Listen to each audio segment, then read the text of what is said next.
Oke, Assalamualaikum warahmatullahi wabarakatuh. Kami dari kelompok SMKN 1 Surabaya.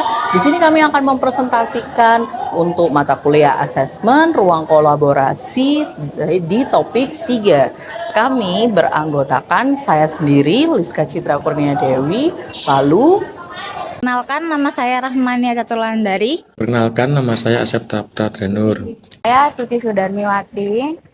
Perkenalkan, nama saya Faid Malik Abdillah. Untuk penjelasan yang pertama akan dijelaskan oleh Saudari Nia. Di sini saya akan menjelaskan mengenai latar belakang yang akan dipresentasikan oleh kelompok saya. Latar belakang mengenai pengembangan asesmen dilakukan secara sistematis dan struktural melalui 5 dimensi. Dengan 5 dimensi tersebut, pengembangan asesmen akan menjadi lebih kompleks sehingga peserta didik dapat mengeksplorasi dan selalu bersifat kreatif terhadap pembelajaran. Beberapa langkah akan dijelaskan oleh teman kelompok saya. Di sini saya akan menjelaskan identifikasi kompetensi dan CP. Yang pertama, review kurikulum dan kompetensi. Memahami secara mendalam kurikulum Merdeka, termasuk CP, elemen, dan deskripsinya. Yang kedua, matriks kompetensi.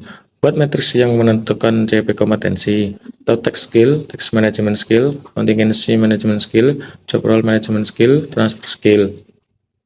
Baiklah, saya akan melanjutkan pembahasan yang dibahas dari sebelum teman-teman yang lain. Nah, di dalam pembahasan yang saya lakukan ini, saya akan membahas penentuan jenis materi dan level proses kognitif. Nah, di mana di penentuan jenis materi dan level proses kognitif ini ada 2 yang harus kita pahami. Yang pertama ada taksonomi Bloom-nya dan yang kedua ada taksonomi Merrill. Nah, yang sama-sama kita tahu nih, teman-teman, taksonomi Bloom itu tujuannya seperti apa dan digunakan untuk apa. Nah, di dalam kita menentukan asesmen atau membuat asesmen itu, di taksonomi Bloom ini digunakan memastikan asesmen mencakup berbagai jenis kognitif seperti pengetahuan dasar, pengetahuan dasar, analisis dan evaluasinya. Nah, sedangkan yang kedua ada yang namanya taksonomi Merrill. Nah, teman-teman pasti bingung kan ya, taksonomi Merrill itu apa sih, baru kedengeran? Nah, taksonomi Merrill ini yaitu pembagian dari taksonomi Bloom. Nah, di mana taksonomi Merrill ini dibagi menjadi 2, yaitu ada komponen isi dan komponen kinerja. Nah, di sini komponen isinya itu akan mencakup contohnya seperti pertama ada fakta, prinsip, konsep dan prosedurnya. Sedangkan di pengetahuan atau proses kinerjanya itu dia mencakup pengetahuan untuk melihat, menentukan dan seterusnya. Nah, dalam penggunaan pembuatan asesmen itu untuk memastikan bahwa asesmen mencakup pembelajaran dengan pemecahan masalah dan aplikasi nyata. Nah, mungkin cuman hanya itu, terima kasih. Saya akan menjelaskan tentang instrumen pengembangan asesmen. Yang pertama adalah task skill. Gunakan tes kinerja atau simulasi untuk mengevaluasi kemampuan peserta didik dalam melakukan pekerjaan rutin. Dan yang kedua yaitu task management. Task management skill. Buatlah proyek atau tugas yang membutuhkan perencanaan dan manajemen waktu. Yang ketiga adalah contingency management skill.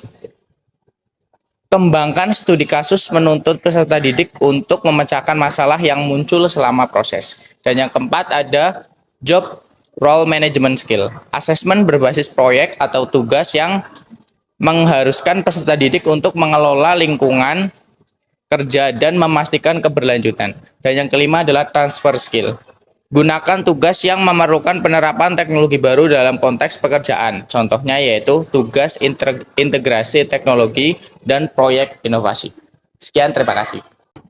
Saya menjelaskan juga evaluasi dan perbaikannya. Yang pertama, review dan refleksi. Selanjutnya, di tahap selanjutnya, kumpulkan data dari hasil asesmen, umpan balik peserta didik, dan observasi langsung. Selanjutnya, revisi dan penyempurnaan. Kemudian, penyempurnaan terhadap perangkat asesmen untuk memastikan kesesuaian dan aktivitasnya. Sekian, terima kasih. Jadi kesimpulan dari presentasi kami adalah kita sebagai seorang guru untuk menciptakan suatu asesmen yang baik, kita itu harus dalam mengembangkannya, kita tuh juga harus memperhatikan beberapa level kompetensi yang dimiliki oleh siswa. Selain itu, dalam pengembangan level kompetensi ini, kita juga harus mengintegrasikan dengan apa? Dengan taksonomi Bloom dan taksonomi Merlin. Di mana di dalam taksonomi Bloom dan taksonomi Merlin itu sudah terdapat beberapa tingkatan. Nah, kita untuk mengembangkan tujuan pembelajaran, untuk mencapai asesmen juga harus memperhatikan hal tersebut. Nah, karena dengan kita memperhatikan hal tersebut, maka kita dapat mengembangkan asesmen yang lebih relevan. Seperti itu. Itulah kesimpulan dari presentasi kelompok kami. Saya akhiri, terima kasih. Wassalamualaikum warahmatullahi wabarakatuh.